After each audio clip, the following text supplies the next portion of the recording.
اسلام میں جو علم حاصل کرنے اور نوکری کرنے کے جو عورتوں کے لیے مسائل ہیں اس کو بڑے آسانی سے سمجھنے کے لیے یہ سمجھا دوں کہ 4 بنیادی شرائط ہے، 4 کنڈیشنز ہے، بنیادی کنڈیشنز ہے جس کو اگر کوئی مسلمان عورت پورے کر لیتی ہے تو وہ ماشاءاللہ علم حاصل کر سکتی ہے یا نوکری کر سکتی ہے۔ اور ان 4 کا ذکر کرنے سے پہلے سب سے پہلے یہ بھی آپ کو بتا دوں کہ ان 4 کنڈیشنز کو سننے کے بعد آپ کو سمجھ میں آ جائے گا کہ آج کے میڈیا کے اس نیگیٹو پروپیگنڈا میں، یہ میڈیا جو بکواس کی باتیں آج کرتی ہے کہ دیکھو مسلمان مرد تو اسلام نے پوری چھوٹ دے دی، عورتوں پر ہی شرائط لگا دی ہے، تو یہ بات بے بنیاد ثابت ہوگی۔ کیوں؟ کیونکہ ان 4 شرائط میں کہ پہلے جو 3 شرائط ہے یہ مسلمان مرد کے لیے بھی ہے، عورتوں کے لیے پورے 4 ہیں، مرد کے لیے یہ پہلے 3 بھی ہے، تو یہ بات بالکل ان کی بے بنیاد ہو جاتی ہے۔ آئیے دیکھتے ہیں یہ 4 شرائط کیا ہے ہمارا علم حاصل کرنا اور نوکری کرنے کے لیے۔ سب سے پہلی بنیادی شرط ہے عورتوں کے لیے اور مردوں کے لیے کہ آپ کوئی بھی ایسا علم حاصل نہیں کر سکتے، کوئی بھی ایسی نوکری نہیں کر سکتے جہاں پر آپ کو اللہ کے قانون کے خلاف ورزی کرنے کے لیے کہا گیا ہو، اللہ کے قانون کے خلاف کوئی تعلیم دی جا رہی ہو، اللہ کے قانون نوکری کرنے کے لیے کہا جا رہا ہو۔ مثال کے طور پر سود کا کاروبار کیسے کریں اس کا علم آپ حاصل نہیں کر سکتے، سود کا کاروبار کیسے کریں ایسے آپ نوکری نہیں کر سکتے۔ یہ پہلی چیز ہوگی، پہلی شرط ہوگی قرآن حدیث یعنی اللہ کی شریعت کے خلاف والی کوئی علم یا نوکری حاصل نہیں کریں گے یا نہیں کریں گے۔ دوسری شرط ہے کوئی بھی مسلمان مرد یا مسلمان عورت ایسا علم یا ایسی نوکری نہیں کریں گے جس کے جہاں پر بھی آپ نوکری کرتے ہیں یا علم حاصل کرتے ہیں وہاں پر آپ کو اللہ کے فرض عبادات سے روکا جاتا ہو، یعنی جہاں بھی آپ نوکری کر رہے ہیں یا علم حاصل کر رہے ہیں آپ کو 5 وقت کی نمازوں سے روکا جا رہا ہے، یا مسلمان مرد کو داڑھی کٹانے کے لیے کہا جا رہا ہے، داڑھی کاٹنا پڑے گا کہا جا رہا ہے، یا مسلمان عورت کو حجاب نکالنے کے لیے کہا جا رہا ہے، تو ایسے جگہ پر نہ ہم پڑھ سکتے ہیں نہ نوکری کر سکتے ہیں۔ یہ دوسری شرط ہو گئی۔ تیسری شرط ہے جو مسلمان مرد اور مسلمان عورت دونوں کے لیے ہے، وہ یہ ہے کہ کوئی بھی مسلمان مرد یا مسلمان عورت ایسی جگہ علم نہیں حاصل کر سکتے اور نہ ایسی جگہ نوکری کر سکتے ہیں جہاں پر غیر محرم مردوں اور عورتوں کے ساتھ اٹھتے بیٹھتے ہنسی مذاق جس کو ہم ٹھیٹھی ٹھاٹا کہتے ہیں، دل لگی کی باتیں کرنا، یہ بڑا عام ہے۔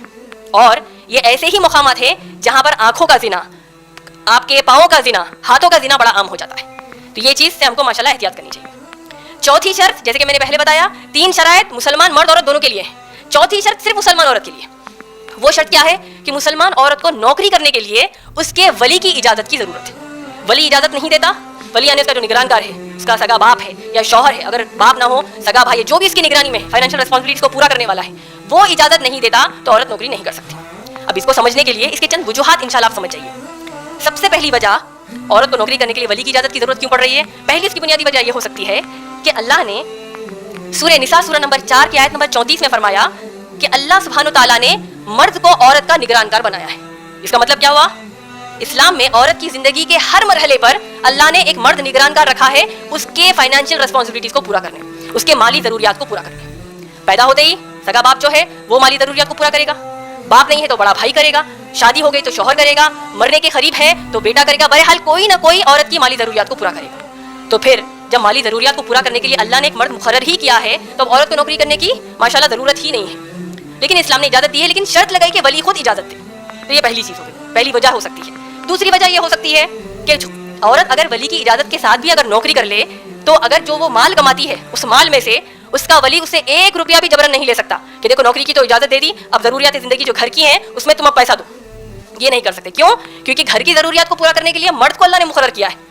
تو اس سے کیا سمجھ میں آیا؟ عورت کو نوکری کی اسلام میں دراصل ضرورت ہی نہیں ہے، اور پھر بھی اسلام نے اجازت دی۔ کیوں؟ عورت یوں ہی کرنا چاہے کر سکتی ہے، لیکن اس کو ابھارا نہیں گیا ہے۔ یہ دوسری بات ہے۔ تیسری وجہ یہ ہو سکتی ہے کہ آج آپ دیکھ ہی رہے ہیں دنیا کے الگ الگ کونوں میں اتنے سخت قوانین رہنے کے باوجود، یعنی اتنے اسٹرکٹ لاز رہنے کے باوجود عورتوں کو جب وہ کام کرنے کی جگہ جاتی ہیں تو ان کو راستے میں چھیڑ چھاڑ، ان کے ساتھ گندے کام، یہاں تک کہ ان کا ریپ تک کر دیا جا رہا ہے۔ اور آپ کو تعجب ہوگا یہ جان کر کہ دنیا میں فلموں کی سب سے آزاد جگہ جس کو ہالی ووڈ کہتے ہیں، وہیں پر حال ہی میں چند عرصے سے وہاں کی جو آزاد عورتیں ہیں انہوں نے ہی دعویٰ کیا ہے کہ ہم کو کافی سالوں سے ریپ کیا گیا، نعوذ باللہ، جس کو می ٹو موومنٹ کے تحت بڑا چرچے میں یہ رہا۔ تو یہاں کی تو عورتیں سب سے آزاد ہیں، پھر ان کا ریپ کیسے ہو گیا، نعوذ باللہ، یعنی کام کرنے کی جگہ پر یہ ہوتا ہے۔ یہاں تک کہ دا ویک جو میگزین ہے اس کی ایک رپورٹ آتی ہے کہ جتنی بہنیں یعنی جتنی عورتیں کام کرنے جاتی ہیں، ورک پلیس پر نوکری جو کرتی ہیں، ہر 3 میں کی 1 لڑکی کے ساتھ ان کو ایسی جسمانی اذیتیں دی جاتی ہیں، یعنی ان کو سیکشولی ہراس کیا جاتا ہے، یہاں تک کہ ہماری کئی بہنوں کا ریپ تک ہو جاتا ہے، نعوذ باللہ۔ تو یہ باتیں بتانے کا مقصد یہ تھا کہ اسلام نے عورت کو مکمل طور پر محفوظ کر دیا، اس پر گھر کی ضروریات، مالی ضروریات کو پورا کرنے کا اس کے اوپر کوئی بوجھ ہی نہیں رکھا۔ کیوں؟ کیونکہ عورت کو اللہ نے جو گھر کی ذمہ داریاں دی ہیں، گھر کی ذمہ داریوں میں خود اپنے شوہر کی اطاعت، شوہر کی فرما برداری، گھر کو سنبھالنا، اولاد ہو گئی 2 سال اس کو دودھ پلانا، جس کا ذکر سورہ بقرہ کی آیت نمبر 233 میں آتا ہے، جس کو میڈیکل سائنس اس ماں کے دودھ کا آج تک کوئی متبادل پیش نہیں کر سکی، اس کا کوئی آلٹرنیٹو پیش نہیں کر سکی۔ تو یہ ذمہ داری اللہ نے عورتوں کو دی ہے. اس کے ساتھ ساتھ عورتوں کو حیض کی مشکلات ہوتی ہیں, نفاس کی مشکلات ہوتی ہیں, بچہ پیدا ہونے کے بعد کی مشکلات ہوتی ہیں, تو اللہ نے عورت کو محفوظ, اس کی عزت کو محفوظ گھر میں رکھا ہے. اور آپ سوچئے یہی ماؤں کی تربیت ہے جس کی وجہ سے سبحان اللہ ہمارے درمیان اس دنیا میں, یعنی اس دنیا میں الگ الگ ہسٹری کے اسپیکٹس میں آپ دیکھیں گے, الگ الگ تاریخی اعتبار سے اللہ نے ہم کو امام بخاری رحمۃ اللہ علیہ جیسے پیارے شخص کو اللہ نے ہمارے پاس بھیجا. اسی طریقے سے امام مسلم رحمۃ اللہ علیہ, ہمارے 4 بڑے ائمہ جو ہیں, ان کی ماؤں کے نیچے اللہ نے ان کی جنت رکھی ہے. یہاں تک کہ بی بی فاطمہ رضی اللہ تعالیٰ عنہ کے بارے میں تو اللہ کے رسول محمد صلی اللہ علیہ وسلم نے فرمایا کہ ان کے جو 2 بیٹے ہیں حسن اور حسین رضی اللہ تعالیٰ عنہ, یہ جنت کے جو جوان ہیں ان کے سردار ہیں. تو کیسی تربیت ہوگی. اور خود فاطمہ رضی اللہ تعالیٰ عنہ کو کہہ دیا کہ جنت کی عورتوں کی سردار ہے سوائے مریم علیہ السلام کے. تو یہ جو ذمہ داری اللہ نے دی ہے عورتوں کو, اسی لیے نوکری کے لیے ابھارا نہیں ہے, کرنا بھی چاہتی ہے تو یہ اس کے 4 شرائط ہیں. یہ ایک بات آپ کو واضح کرنا چاہتی تھی.